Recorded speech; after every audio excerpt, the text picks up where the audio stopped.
Hi കൂട്ടുകാരെ, നമസ്കാരം. കൂട്ടുകാരെ, ഞാനിന്നിവിടെ ഒരു സിമ്പിൾ കറിയുടെ ഒരു റെസിപ്പിയാണ് ഇവിടെ കാണിക്കുന്നത്. ഇപ്പൊ ഈ സദ്യയിലൊക്കെ ഞങ്ങളുടെ ഭാഗത്ത് വിളമ്പുന്ന ഒരു കറിയാണ്. ഈ ഓലനൊക്കെ പകരം ഈ കറി വിളമ്പാറുണ്ട്. വെള്ളക്കറി എന്ന് അല്ലെങ്കിൽ സ്റ്റൂ എന്നൊക്കെയാണ് ഇതിന് പറയാറ്. ഇപ്പൊ അധികം മസാലകളോ അങ്ങനെ എരിവൊന്നും ഇല്ലാത്തൊരു കറിയാണ്. അതുകൊണ്ട് തന്നെ കുട്ടികൾക്കൊക്കെ നല്ല ഇഷ്ടമാണ് ഈ കറി. ഇതിനായിട്ടേ വേണ്ടത് ഉരുളക്കിഴങ്ങാണ്.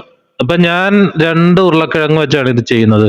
അപ്പൊ അതിനായിട്ട് 2 ഉരുളക്കിഴങ്ങ് എടുത്തിട്ടുണ്ട്. അപ്പൊ പെട്ടെന്ന് റെഡിയാക്കി എടുക്കാനായിട്ട് ഞാനത് കുക്കറിലേക്ക് ഇട്ട് വേവിച്ചാണ് ചെയ്യുന്നത്. ഈ 2 ഉരുളക്കിഴങ്ങ് അത്യാവശ്യം വലിപ്പത്തിൽ തന്നെ നമുക്കത് നുറുക്കിയെടുക്കാം.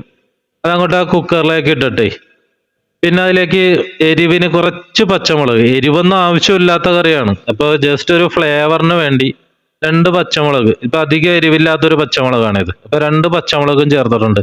പിന്നെ ഒരു ചെറിയ ഇഞ്ചിയുടെ കഷ്ണം നുറുക്കി അങ്ങോട്ട് ഇടണം. പിന്നെ ഇതിലേക്ക് കുറച്ച് ഉപ്പും കൂടി അങ്ങോട്ട് ചേർത്ത് കൊടുക്കാം. ബാക്കി നമുക്ക് ടേസ്റ്റ് ചെയ്തിട്ട് ചേർത്ത് കൊടുക്കണം. എന്നിട്ട് ആവശ്യത്തിനുള്ള വെള്ളവും കൂടി ഒഴിച്ചത് വേവിക്കാനായിട്ട് അങ്ങോട്ട് വെക്കാം. പിന്നെ ഇതിലേക്ക് ആവശ്യമുള്ള ഒരു സാധനം എന്ന് പറയുന്നത് തേങ്ങാപ്പാലാണ്. ഈ തേങ്ങാപ്പാൽ നമ്മൾ തേങ്ങയൊക്കെ പിഴിഞ്ഞാണ് അങ്ങോട്ട് എടുക്കണമെങ്കിലേ നമ്മൾ ആ 1-ാം പാൽ അങ്ങോട്ട് പിഴിഞ്ഞ് മാറ്റിയിട്ട് 2-ാം പാൽ അങ്ങോട്ട് എടുക്കൂല. 2-ാം പാല് അതങ്ങോട്ട് പിഴിഞ്ഞിട്ട് അതൊഴിച്ചിട്ട് ഈ ഉരുളക്കിഴങ്ങ് അങ്ങോട്ട് വേവിച്ചെടുക്കാം. ഞാനിത് ചെയ്യുന്നത് തേങ്ങാപ്പാൽപ്പൊടി കലക്കിയാണ് ഒഴിക്കുന്നത്. അതുകൊണ്ട് തന്നെയാണ് വെള്ളത്തിൽ ഇങ്ങനെ വേവിച്ച് അങ്ങോട്ട് എടുക്കുന്നത്. ഈ ഉരുളക്കിഴങ്ങൊക്കെ നല്ല രീതിയിൽ അങ്ങോട്ട് വെന്ത് കിട്ടിയിട്ടുണ്ട്. ഇതിൽ കുറച്ച് വെള്ളമൊക്കെ ഉണ്ട്. ആ വെള്ളം വേണമെങ്കിൽ ഊറ്റിക്കളയാം. അപ്പൊ ഞാൻ അത്യാവശ്യം ഇത്തിരി ചാറോട് കൂടിയാണ് ഇത് വെക്കുന്നത്.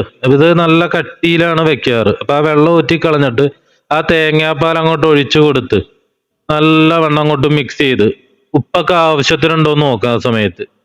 എന്നിട്ടൊന്ന് ആ തേങ്ങാപ്പാലം കൊണ്ടൊന്ന് തിളച്ച് ഈ കറി ഒന്ന് തിളച്ച് അങ്ങോട്ട് വരുമ്പോഴേക്കും നമുക്ക് ആ തീ അങ്ങോട്ട് ഓഫ് ചെയ്യണം.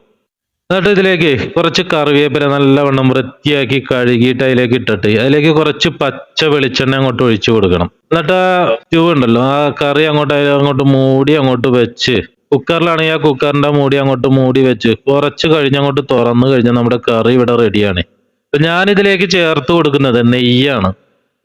ഏറ്റവും ബെസ്റ്റ് വെളിച്ചെണ്ണ തന്നെ, നല്ല പച്ച വെളിച്ചെണ്ണ. ആ പച്ച വെളിച്ചെണ്ണ ഒഴിച്ചാലാണ് ഈ കറി നല്ല അടിപൊളിയാവുള്ളൂ. അപ്പൊ കൂട്ടുകാരെ, നിങ്ങളൊന്ന് ട്രൈ ചെയ്ത് നോക്കണം. ഇതേപോലെയുള്ള കറി ട്രൈ ചെയ്തില്ലെങ്കിൽ ഒന്ന് ട്രൈ ചെയ്ത് നോക്കണം. നല്ല അടിപൊളിയാണ്, നല്ല സ്വാദാണ്.